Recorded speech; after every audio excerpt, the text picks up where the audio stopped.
नमस्कार। देवरिया की आवाज रेडियो केसरी से प्रस्तुत है स्थानीय हालचाल। पहले मुख्य हालचाल। वाहन चालकों को नशा नहीं करने की गई अपील।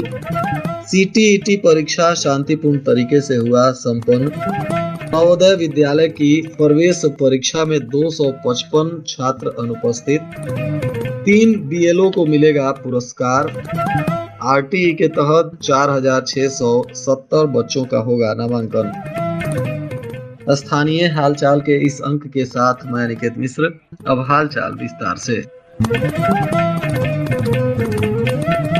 सड़क दुर्घटनाओं पर प्रभावी नियंत्रण और आम जन की सुरक्षा सुनिश्चित करने के उद्देश्य से यातायात पुलिस लगातार जागरूकता अभियान चला रही है। इसी क्रम में यातायात उप निरीक्षक ने वाहन चालकों से अपील की है कि नशे की हालत में कभी भी वाहन न चलाएं। उन्होंने चेतावनी दी कि यह न केवल चालक के लिए बल्कि सड़क पर चल रहे अन्य लोगों के लिए भी जानलेवा साबित हो सकता है। टीएसआई ने स्पष्ट किया कि शराब या अन्य मादक पदार्थों का सेवन करने से वाहन चलाने के दौरान चालक की प्रतिक्रिया क्षमता कमजोर हो जाती है। इससे ब्रेक लगाने, मोड़ लेने और अचानक उत्पन्न होने वाली स्थितियों से निपटने में कठिनाई होती है, जिससे दुर्घटना की आशंका कई गुना बढ़ जाती है। उन्होंने बताया कि अधिकतर गंभीर सड़क हादसों का एक प्रमुख कारण नशे में वाहन चलाना पाया गया है।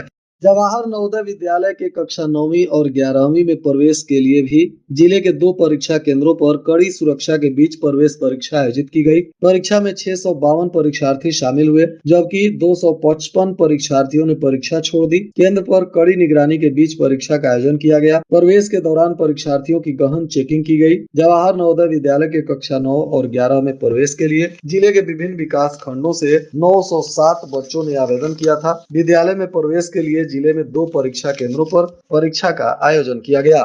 जिले में केंद्रीय शिक्षक पात्रता परीक्षा सीटीईटी रविवार को कड़ी सुरक्षा और प्रशासनिक निगरानी के बीच शांतिपूर्ण तरीके से संपन्न हो गई। जिले के 10 परीक्षा केंद्रों पर अभ्यर्थियों ने परीक्षा दी, जिसमें गणित और सामाजिक विज्ञान के प्रश्न अपेक्षाकृत कठिन और उलझाऊ रहे। सीटीईटी परीक्षा के लिए जिले में कुल 5191 अभ्यर्थियों ने पंजीकरण कराया था। सुबह 7:30 बजे से परीक्षा केंद्रों पर अभ्यर्थियों की भीड़ जुटने लगी। प्रवेश द्वार पर पहचान पत्र की जांच मेटल डिटेक्टर से और तलाशी तथा कड़ी सुरक्षा व्यवस्था के बाद ही परीक्षार्थियों को केंद्र में प्रवेश दिया गया। प्रशासन ने सभी केंद्रों पर पर्याप्त पुलिस बल और पर्यवेक्षकों की तैनाती सुनिश्चित की थी, ताकि परीक्षा निष्पक्ष और व्यवस्थित ढंग से संपन्न हो सके।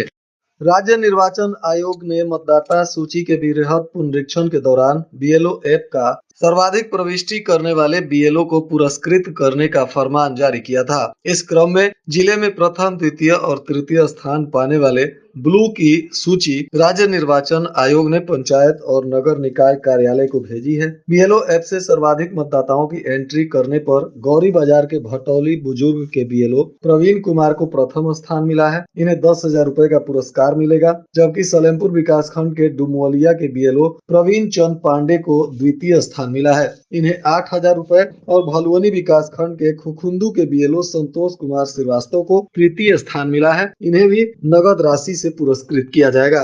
334 गैर सहायतित मान्यता प्राप्त विद्यालयों में 4,670 गरीब और दुर्लभ बच्चों का नामांकन निःशुल्क शिक्षा बाल अधिकार अधिनियम के तहत किया जाना है। इन विद्यालयों में बच्चों के प्रवेश के लिए पहले चरण का आवेदन 2 फरवरी से लिया जा रहा है। इसके पहले चरण में जिले के विभिन्न विकास खंडों के 213 बच्चों ने ही अभी तक प्रवेश के लिए आवेदन दिया है। आवेदन की प्रगति धीमी होने के कारण बीएसए कार्यालय द्वारा संबंधितों को प्रचार प्रसार करने के साथ ही पात्र बच्चों का आवेदन कराने का भी निर्देश दिया गया है। गरीब और दुर्लभ परिवार के बच्चों को बेहतर शिक्षा उपलब्ध कराने के लिए आरटीई के तहत निजी विद्यालयों में कक्षा 1 और पूर्व माध्यमिक कक्षा में बच्चों का नामांकन किया जाना है।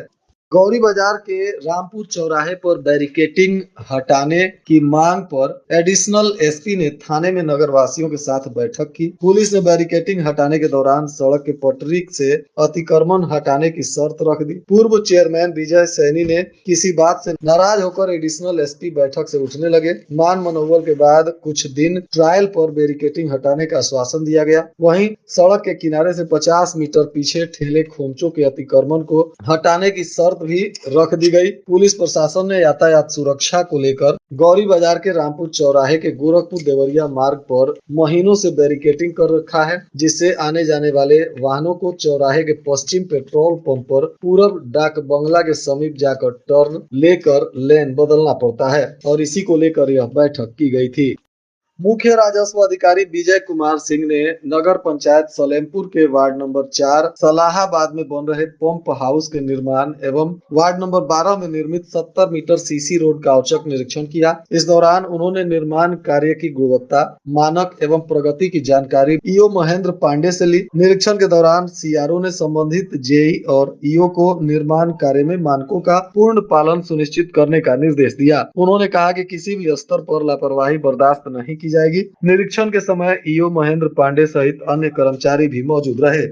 देवरिया में पशु तस्कर समझकर पुलिस ने पीछा करने के दौरान देर रात देवरिया के गौरी बाजार में हादसे के शिकार हुए स्कॉर्पियो सवार जो बिहार से गोरखपुर घूमने आए थे युवक और युवती की मौत की सूचना के बाद देवरिया मेडिकल कॉलेज पहुंचकर परिवारजनों ने पुलिस पर सवाल उठाया। हादसे में घायल युवक का इलाज चल रहा है। हादसे को लेकर किसी को मिलने नहीं दिया जा रहा है। पुलिस का दावा है कि अगर कोई बात नहीं थी तो वह बैरिकेटिंग तोड़कर इस तरह से भाग क्यों रहे थे। गोरखपुर जिले की पुलिस शुक्रवार की देर रात सफेद रंग की स्कॉर्पियो का पीछा करते हुए देवरिया जिले में प्रवेश की सूचना गौरी बाजार पुलिस को दी। जानकारी पर गौरी बाजार पुलिस रामपुर चौराहे पर बैरिकेटिंग लगाकर वाहन की तलाश में लग गई। इसी दौरान स्कॉर्पियो अनियंत्रित होकर विद्युत पोल और फिर ट्रॉली से टकरा गया और पलट गई। इसके बाद गाड़ी के परखचे उड़ गए। इसमें सिवान के सिसवन क्षेत्र के सिसवन मुड़ा निवासी 20 वर्षीय एक युवती अमित कुमार गोड़ उम्र 22 वर्ष पुत्र हरिश्चंद्र निवासी करनू थाना हुसैनगंज जिला सिवान की मौत हो गई। वहीं ब्रजेश यादव उम्र 25 वर्ष जो सिवान के जीरा देही के भैंसा खाल के निवासी थे वह घायल हैं। इनका इलाज चल रहा है। प्रभारी निरीक्षक गौरवपुर राहुल सिंह का कहना है कि गोरखपुर पुलिस ने संदिग्ध स्कॉर्पियो के भागने की सूचना दी थी। चौराहे पर पुलिस जांच कर रही थी। इसी दौरान स्कॉर्पियो भाग रही थी और अनियंत्रित होकर पलट गई। बताया जा रहा है कि स्कॉर्पियो में सवार लोग गोरखपुर घूमने आए थे। हालांकि अभी इसका उच्च स्तरीय जांच चल रहा है और इसमें आगे क्या कुछ मामला सामने आता है यह जल्द ही विभाग की तरफ से बताया जा सकता है।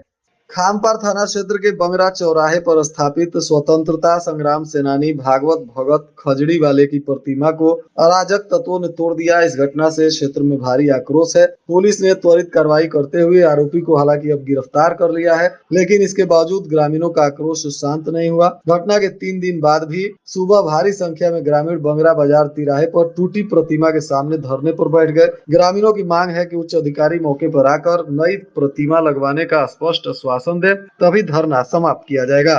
यूजीसी रेगुलेशन को लेकर सामान्य न्याय संघर्ष समिति के नेतृत्व में जिले भर में चलाए जा रहे मांग पत्र अभियान के तहत तहसील सलेमपुर परिसर में कैंप लगाकर लोगों से मांग पत्र भरवाया गया। अभियान के दौरान करीब 1600 से अधिक लोगों ने मांग पत्र भरा है। समिति पदाधिकारियों ने बताया कि भरे गए मांग पत्र आगामी 16 फरवरी को देवरिया के चंडिका छात्रावास मैदान में आयोजित महापंचायत के माध्यम से महामहिम राष्ट्रपति को संबोधित कर जिला प्रशासन के जरिए भेजा जाएगा। इसी क्रम में समिति के सदस्यों ने अपनी मांगों से संबंधित पत्रक तहसीलदार अलका सिंह को भी सौंपा। पथरदेवा विकास खंड के ग्राम पंचायत पकड़ियार महुआडीह के बूथ संख्या 362 और 63 में विशेष गहन पुनरीक्षण प्रक्रिया के दौरान ग्रामीणों ने एक समुदाय विशेष का नाम मतदाता सूची से विलोपित किए जाने के प्रयास का गंभीर आरोप लगाया है। इसे लेकर ग्रामीणों ने प्राथमिक विद्यालय पर विरोध प्रदर्शन भी किया। ग्रामीणों का आरोप है कि भाजपा समर्थित कुछ लोगों द्वारा मुस्लिम मतदाताओं के नाम मतदाता सूची से हटाने की नियत से प्रारूप 7 के फर्जी आवेदन भरवाए गए हैं। इसे लेकर लोगों में आक्रोश है। ग्रामीणों के अनुसार एक बूथ पर 49 और दूसरे बूथ पर 62 मतदाताओं के नाम कटवाने का प्रयास किया गया।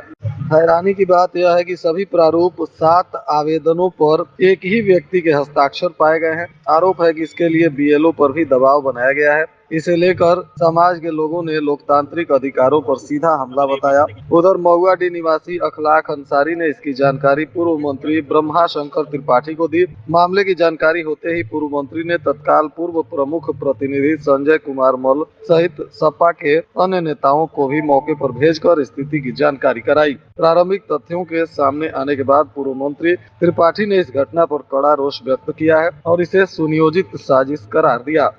और आज के मौसम का तापमान देवरिया में न्यूनतम 12 डिग्री सेल्सियस और अधिकतम 28 डिग्री सेल्सियस रहने की संभावना है। अंत में मुख्य हालचाल एक बार फिर। वाहन चालकों को नशा नहीं करने की गई अपील। सीटीईटी परीक्षा शांतिपूर्ण तरीके से हुआ संपन्न। नवोदय विद्यालय की प्रवेश परीक्षा में 255 छात्र अनुपस्थित। 3 बीएलओ को मिलेगा पुरस्कार। आरटीई के तहत 4670 बच्चों का होगा नामांकन। इसके साथ ही रेडियो केसरी से प्रसारित स्थानीय हालचाल का यह अंक समाप्त हुआ। नमस्कार।